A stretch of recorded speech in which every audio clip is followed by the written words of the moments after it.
I think I'm old. I know I'm achy. I got the limps that drive the chiropractors wild. Probably could have done better with that one. Anyway, so we're back. We had a momentary outage with my internet. Completely forgot that the image is restarted, so we got to go back to Adam Cole, baby. So Adam Cole's wrapping up with NXT. He's done. PW Insider has confirmed that Cole's done with NXT. Fightful Select reports that he has indicated that the company has not reached a deal with Cole.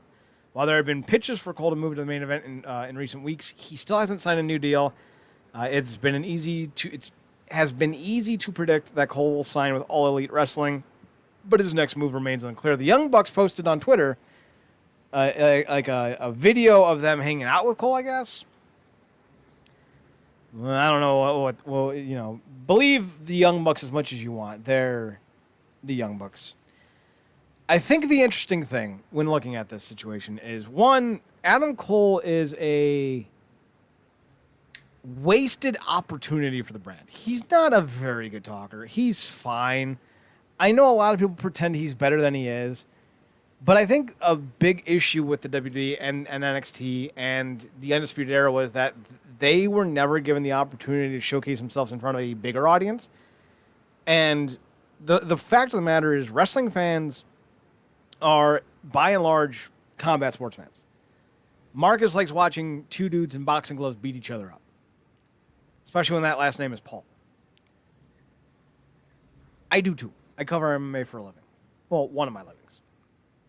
I'm a big fan of combat sports, and I'm a big fan of the idea of weighted divisions in wrestling because I think it makes more sense. It's more believable. And I think Adam Cole failed to get over as he could have by not being the centerpiece of the Cruiserweight division. If you make the Undisputed Era the top dogs in the Cruiserweight division, you put the Cruiserweight division on SmackDown full time, and you let it main event every so often, that's a promotion, that's a belt, that's a brand, that's a character, that's a group that actually gets over. The Undisputed Era in NXT just kind of felt like the Four Horsemen only divided in half. They're all half the size of every Horseman member. Like, Kyle O'Reilly was Arn Anderson's leg. Bobby Fish was Mongo's ponytail. Adam Cole was Shawn Michaels' decaying dead strand hair. And who was the other one? Roderick Strong, I think. Is that who I forgot? Uh-huh. Roderick Strong back in 2005 was a little bit of a beefy boy, but now he's like on a keto diet, I guess, and only eats fish and spinach. Dude looks like he's a fucking swimmer, like a track runner. Not exactly a combat fighter. And I'm supposed to believe that dude can take down Cross or Kane or Undertaker or whoever? Nah. But they failed to get that group over like they should have, and they will always forever be a NXT Four Horsemen group. And when that's kind of your thing, your moniker, the thing that people know you by, your pen name, if you will, then you truly have failed because you've never established yourself as an original. Bullet Club got to be Bullet Club. It stopped being Japan's NWO group. It became Bullet Club. Bullet Club was its own thing. It had roots to NWO, sure, but it was its own thing. And Undisputed Era just was the Four Horsemen. They had the quote-unquote charismatic leader, the tag team. They had the tough guy who was the enforcer. They won all the gold, and they dressed in suits, and they had a hokey-ass, dumb fucking hand gesture that never made any sense. Like, I don't even know how you fucking do it. Like, I'm pretty sure at one point they were just throwing up white pride symbols and just hoping nobody noticed. Or they were doing the Vulcan live long and prosper, and like, yeah, Undisputed Era, but with like a thumb twist. Like, what is that? I don't know. Your angle is stupid. Cole's gonna go to AEW. AEW's gonna throw the fucking Brinks truck at him. And considering they got guys like Brian Cage and Powerhouse Hobbs, they might literally throw a Brinks truck at him. Plus, I think they're getting Braun Strowman and Bray Wyatt here in the near future. So, like, AEW's loading up, man. Oh, freak's sake, Braun. Do anything else. Yeah. How about Braun Strowman goes play tight end for a football team? That'd be hilarious. Yeah, it's interesting, man. Like we talk about this all the time. Obviously, we're not big cold guys or whatever. That's not to take away from his talent or Is that a ability. hype joke? I think a lot of people get it confused. Like we know these guys can go. It's just for us, guys like Cole, Gargano, and Ciampa. For a lot of people, they've held a brand up for the last few years They can and go whatnot. away. But ultimately, getting back to your original point about the change in the NXT, they were never supposed to have to do that because the brand was supposed to have guys like the now forgotten Velveteen Dream that were homegrown to take the brand and put it on their back. Those guys got over elsewhere. There were things they were doing stuff elsewhere, and they came in seemingly with already established characters. I mean, they got to keep their name for God's sake. Mm-hmm. Um, so both parts, nonetheless. Um, so I get it, but for us, those three guys are interchangeable, and that's just what it is for us.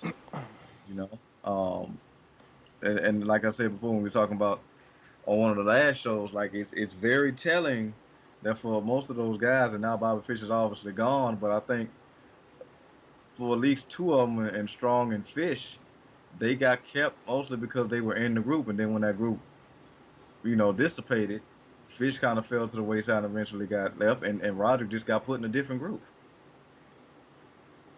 and they Yeah. just made O'Reilly have 15 matches back to back, like they ironically did with Cole and Strong or Cole with Ciampa or any other combination of the three. So it's I think for a lot of people, I get it, like what you like, be a fans of who you want to be fans of, but you know those guys need to kind of go elsewhere and do their own thing, and they need to build up more people like Velveteen Dream, minus the personal crap, to take that brand over. Now I don't know if that should be all athletes because I don't know if you're gonna consistently get the likes of a Bianca Belair or Reigns or some other guys that can translate those skills and turn it up the way it needs to be with that WWE style to make a good soup.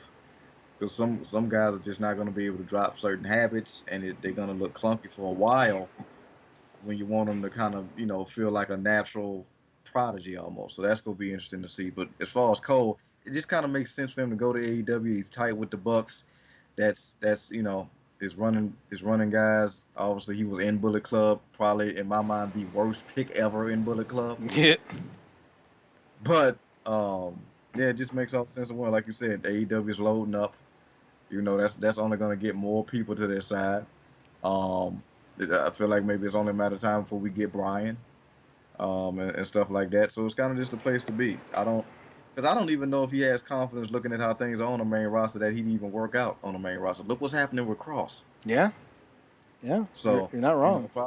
probably be the smartest move to go to AEW. He's done all he could, and I think leaving the way he did with NXT, that's probably the highest note he could leave on.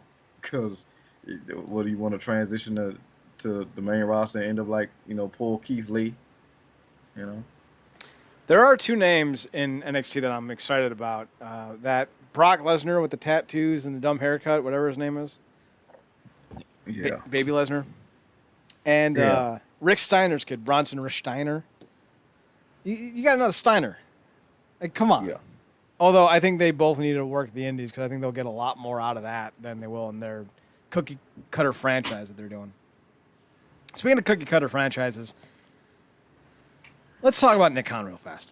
I don't know if I have an image for it, so we'll just talk about it now. Nick Khan's the devil. He just is. Quote, I think both shows are great right now. See, the devil lies, Marcus. The devil lies. Quote, listen, from my view, Raw would benefit from going 4 hours so we'd get paid more money.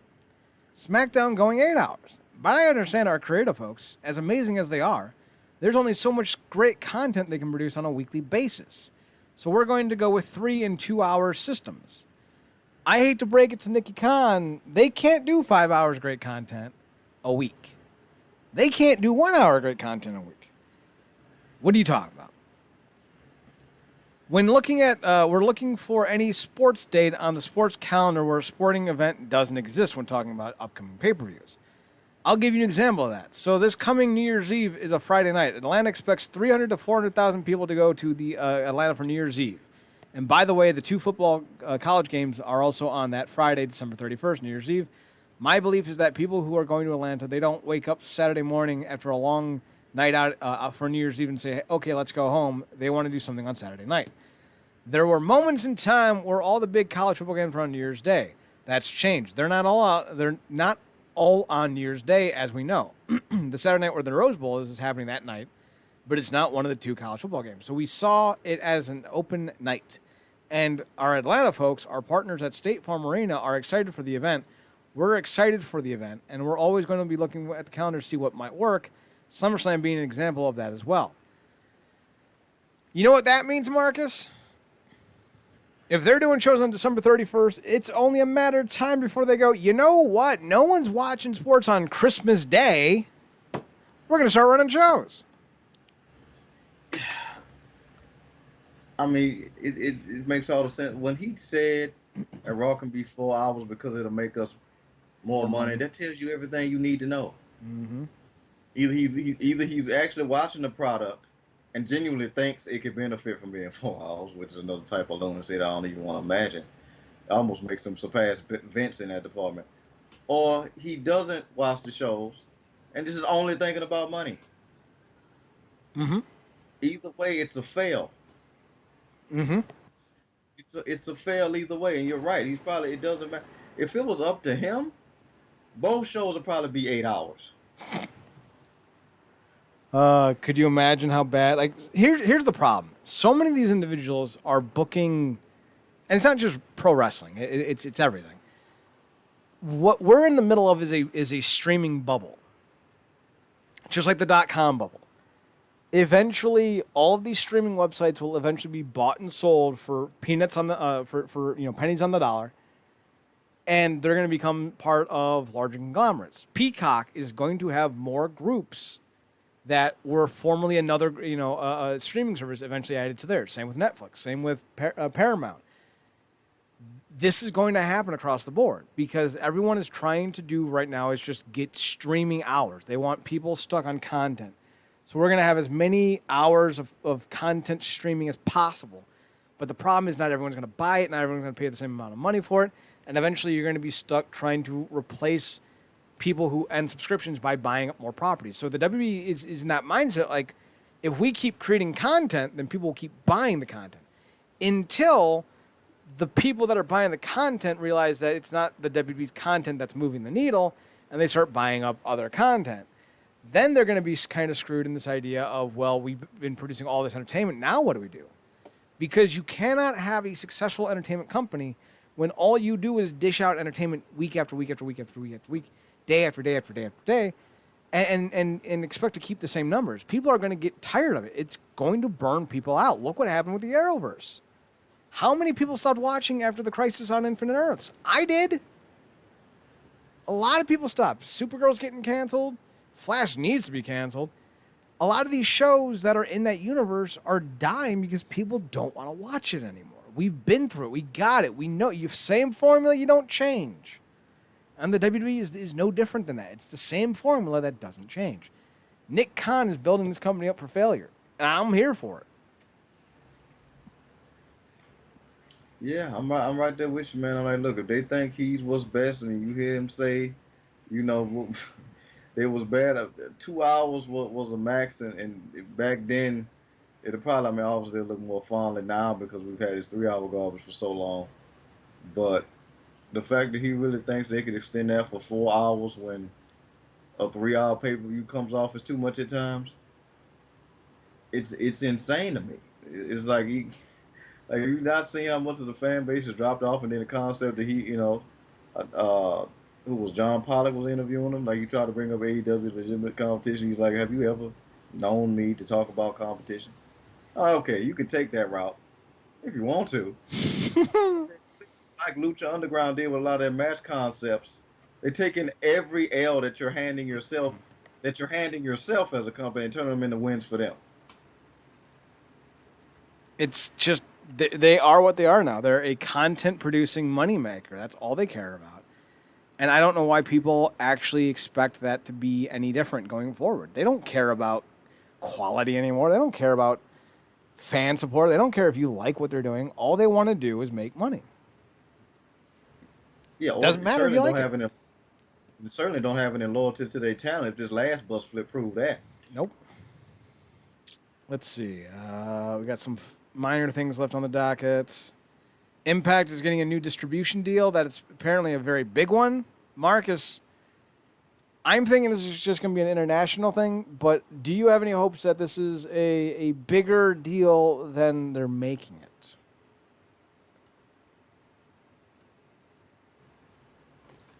This international thing.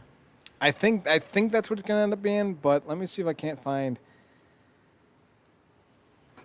I just saw the headline for Karrion Kross, and it says gets new look, squashes Ricochet, and I'm like, well, yeah, I guess both those seem about right. The only person Ricochet ever squash anymore is the women he's dating. Oh, because he's not a good boyfriend apparently. Oh. Then again, some of that's Tessa Blanchard, so I can really trust her. All right, so here's what Anthem CEO Leonard Asper posted on Twitter, teasing a big distribution deal in the works for Impact Wrestling. Hey, y'all, I am here. Who is he, All Might? Was busy trying to keep up with Impact Wrestling launching so many new channel streams and products. Getting pumped things, thank you for watching in insanely increasing numbers. Big new distribution deal coming soon. So I gotta ask: do you think this is an international thing? Do you think this is a new localized thing? What are we thinking here? I feel like it could be international because they're working with New Japan, they're working with AAA and the other sort, and they've always. I feel like a little bit historically, they've always been better at being able to reach out. Obviously, we know their great history with the UK, which I hope they get a chance to get back into that in a more heavy way. But I feel like it could be international because I mean at this point, as a fan, either or would be great. Anytime they can elevate in any fashion, could be great. Now that they have the stability of never having to necessarily worry about this might be the year they finally get canceled. That whole thing. So yeah, it may very well be international, which is cool. Impact is one of the two biggest brands on Anthem, right in front of Invicta FC. Impact's not going anywhere for a while. Hate to break it to you. Not you, but everyone else. So Drew McIntyre is going to be the Special Olympics ambassador, and I don't have anything to say about that. I have an uncle who's mentally challenged, who was in the. He didn't do the Special Olympics, but he participated in many Special Olympic adjacent events in bowling. So I'm always a fan of anything that involves with this. That's why even Arnold Schwarzenegger's been a dude over the last 10 years I've been a very big fan of because he was always embracing these Special Olympics and championing them as athletes, and I love that. I think that's great. So I just kudos to Drew McIntyre. You might have a stupid sword gimmick and you might come down in a kilt. And your matches might suck, but hey, I generally think this is a cool thing. So thumbs up. I got nothing to say about that. Right here, yeah, I'm saying, man. Like I don't necessarily have anybody in my family that's special. It feels like oftentimes I see a lot of people who should be classified in that way via Twitter. Mm-hmm. Not to take anything from people who actually are, of course, because that's not something to take lightly at all. But yeah, that's cool, and it's certainly cool that you get to see them branch out in a way that's beyond just the breast cancer and stuff like that. Not that that's not important because it is, but sometimes it can come off a little. It's disingenuous. I'm not going to sit here and mince words. Their whole Susan G. Komen Foundation partnership, which I don't think is happening anymore, it was disingenuous as hell because Susan G. Komen Foundation is a for-profit organization. Yeah. Uh-oh. So cat's out the bag. Uh-oh. Yeah, but it's cool, and McIntyre's always come off like a quality guy. I wouldn't be surprised if Titus O'Neil's doing a lot of that stuff. He's just not necessarily getting the press for it that he should. But it's good to see. It's great to see. By the by, if you're wondering, according to the 2020 fiscal spendings, a budget substantial portion, 36% goes to fundraising and administrative costs. The remaining 13% split between research, treatment, and screening efforts. That means the rest don't go to any of that. So, there you go. Susan G. Coleman. Watch out for them. Ric Flair's going at NWA 73, and he's taking the planes. Hopefully. Marcus, Flair's back in Flair country. Well, he's actually in race country. It's Harley race country, St. Louis, Missouri. How are we feeling about Mr. Flair at NWA 73? I don't know exactly what age Flair is at now, but I feel like he's having one of the times of his life right now. Ironically enough, it's away from his daughter and in some form of fashion, kind of with his son-in-law. Yep. But yet another talent from under that WWE umbrella. He can breathe. He can stretch. He actually looked and felt younger when I saw him at AAA. And the fact he got to do that, obviously, got to do some other stuff, and now get back to his roots in NWA, with things seemingly booming in terms of these partnerships happening because of everything that's going on. It's cool to see, man. You know, it's cool to see. Flair is a pillar in wrestling history, specifically with that company and with NWA trying to regain a foothold after seemingly damn near falling off a cliff during the pandemic, with everything that they had to go through, between the Empower, getting Flair back, and some other stuff. Not the Tyrus BS. I don't know who thought that was a good idea. But, Flair, get your eyes, so, That'll be happening this weekend. It's a double shot. Empower on Friday, I think, and then 73 on Saturday. It might be Empower on Saturday. Hang on, I'll just look it up. It's the 29th. What's the 29th? All right, so Empower's the 28th. 73 is on the 29th. So be sure to check out those shows if you're interested. If you buy them both, I think it's $40. If you buy them individually, they're $25 a piece. So I might just buy 73. I don't know. We'll see. I'm looking forward to it because it kind of seems like a decent-looking card, but we'll talk more about that on tomorrow's show because we're going to be doing other stuff tomorrow. We're doing Making an Impact and Lucha Look Back tomorrow night. Check that out. RealNerdCorp.com. RealNerdCorp.com. That's RealNerdCorp.com. We're on Twitter at NERDCRP. Marcus is on Twitter at ParadoxKid, ParadoxKid. That's the kid. You can also find him on his other podcast, The True Penny Show, over on Twitter at True Penny Show, TruePennyShow. Be sure to check them out. I'm on Twitter as well at Chad Nerdcorp, CHEDNERDCORP, and on Instagram at Chad's Photo What. We're done. We're coming back tomorrow night, Tuesday, probably at 10 p.m. It won't be nearly as long, but we do got to cover Impact, the most recent Impact special, as well as Lucha Look Back. So it'll be about 40 minutes or so. So be sure to check us out then as well. 10 p.m., twitch.tv, Wrestling Underground. For Marcus Green, I'm Chad Porter. Thanks for tuning in. Thanks for checking us out. Thanks for giving us a chance. And as always, Marcus, watch more wrestling. Take us home. Good night, me.